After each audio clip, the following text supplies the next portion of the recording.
And welcome back to Newsmax Now. I'm Miranda Kahn. It's time now to check out your health radar. According to a new report in Time magazine, nearly half of all of us in America live in areas with high pollution. You can see a list of the top 10 cities right here. Phoenix, Arizona takes the number 10 spot, while the Los Angeles region stands at number 1. In fact, 6 out of the top 10 polluted cities in America are in California. The American Lung Association suggests avoiding, whenever possible, those high traffic areas. Well, it looks like your pet may need to shed more than that winter coat. It may need to shed some of those extra pounds. Chances are your pet's probably overweight, and like our owners, they could face some serious health consequences. Extra pounds on our cat or dog could lead to joint problems, type 2 diabetes, and heart disease. A veterinarian at Kansas State University says animals should only have a thin layer of fat over their ribs. It looks like that cat had a little more than that. The co-founder of Weight Watchers has died at the age of 91. A company spokesperson says Jean Nadech died of natural causes in her Florida home yesterday. She emphasized personal responsibility and physical activity.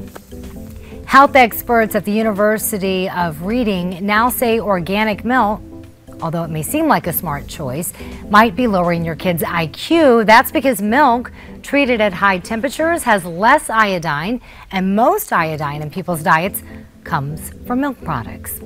Tyson Foods, the largest poultry producer in America, says it will stop using antibiotics by the year 2017. The move comes amid growing concerns that antibiotics could be harmful to us. The shift to antibiotic-free chicken is not expected to have an impact on the cost to consumers. All right, Miranda, joining us now to talk a little bit more about Tyson's decision to remove antibiotics from its chicken is Nick Tate, Deputy Health Editor at Newsmax.com. Nick, thanks for joining us. My pleasure. Good to be with you guys. All right, so is there real science behind this, or is this a marketing ploy by Tyson? Well, you know, there is, in fact, a great deal of research that shows that the livestock farmers and those raising chickens feeding human antibiotics as part of the feedstocks, that's one of the contributors to these antibiotic-resistant superbugs like MRSA and C. diff that we're finding. Just last week, the CDC reported that 75,000 Americans die every year from hospital-acquired infections. Most of those are drug-resistant conditions like we've been discussing, these bacterial infections.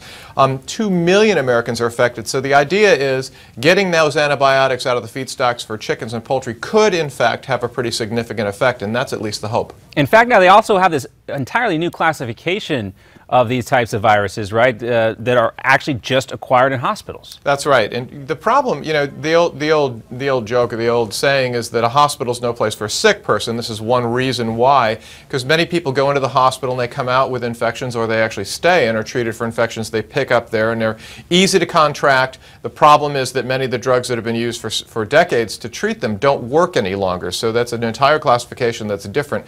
Many more Americans are affected by these antibiotic-resistant bacterial infections outside of hospitals. They're also showing up places like nursing homes. You can see them on cruise ships and even health clubs. So this kind of an effort that Tyson is making, the other chicken manufacturers, Purdue and Pilgrim's Pride, are also doing it, could be a step in the right direction. A lot of folks, including the Surgeon General, talking about a life after antibiotics, certainly something we'll have to keep our eye on, and I know you will do that as well. Also want to talk about Chipotle a little bit. Earlier this week, we learned that the chain has decided to stop genetically modified ingredients on certain parts of their menu. Talk about this a little bit. Well, Chipotle and taking GMOs out of some of their ingredients, not all of their ingredients, is just one company that's really doing this. Diet Pepsi, we heard, is going to be taking aspartame out of its diet sodas, and both Kraft and Nestle said recently that they're going to take artificial colorings and flavorings out of their candies in that bright orange mac and cheese that we all may remember from kids. The truth is that some of these tweaks are really responding to consumer demands for safer foods and healthier choices from the food manufacturers. The reality is that these are really likely to be tweaks, and we can debate whether they're in fact they're publicity stunts or marketing campaigns, but it does seem to me that they're steps in the right direction. The one point I would make, though, is if your diet is consisting largely of non-GMO burritos and aspartame diet Pepsi, you're probably not doing everything you can to eat a healthy diet. We need to be eating more fruits and vegetables, we need to be eating more whole foods, and we need to be getting exercise. That's right. So to cut the means obesity rate. If I'm going to go for the health benefits of Chipotle, I need to avoid the beer and the soda that they do sell there, and maybe even the chips and salsa too. Because they do use GMO ingredients. You're right, John. Right. And so we see Chipotle making this change. It reminds me, Nick, a little bit about the gluten. The anti-gluten trend here, more maybe marketing involved than actual, but of course you would suggest talking to your doctor about making any of these dietary changes, right? Absolutely true, and again, you know, the tried and true recommendation, move more, eat less, is really the best advice for most people. All right, move more and eat less. Great advice. Nik Tate, thanks so much for being with us, and of course you can always catch Nik Tate's book, The Baby Boomer Survival Guide. You can get it by going to babyboomers711.com. Again, that's Da Vinci's Baby Boomer Survival Guide. You go to babyboomers711.com to get a copy of that book. Coming up, Hillary Clinton vowing to tackle the issue of mass incarceration. We're going to talk a little bit more about that when Newsmax Now comes right back.